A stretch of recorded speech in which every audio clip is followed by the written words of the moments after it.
Baptism గురించి తెలియదండి సరిగా, అందుకే మొత్తం వర్ణించి చెప్తున్నాను నేను.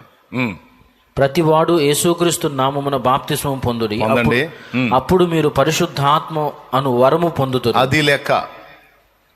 ఎప్పుడైతే మనం కడగబడతామో మనలోనికి దేవుడు తన పరిశుద్ధాత్మను పంపుతాడు. పరిశుద్ధాత్మ అంటే దేవుని ఆత్మ తానే వచ్చి మన ఆత్మలో నివాసం ఉంటాడు. అర్థమైందా? బాప్తీసం పొందిన తర్వాత ఎవరు వస్తున్నారు నీలోనికి? నేను చెప్పానా వాక్యమా? అది పరిశుద్ధాత్మ తానే మనల్ని నివాసంగా చేసుకొని ఇక ఆయన ఉండి ఏలబోతున్నాడు. ఇక మనం దుష్టచర్యలు చేయకూడదు, అక్రమ మార్గాల్లోనికి వెళ్ళకూడదు, తప్పుడు జీవిత విధానాన్ని విడిచిపెట్టి ఒక క్రొత్త జీవితం, క్రొంగొత్త జీవితం, ఒక నూతన జన్మ అనుభవాన్ని మనం ఇక నుంచి సాధన చేయాలి.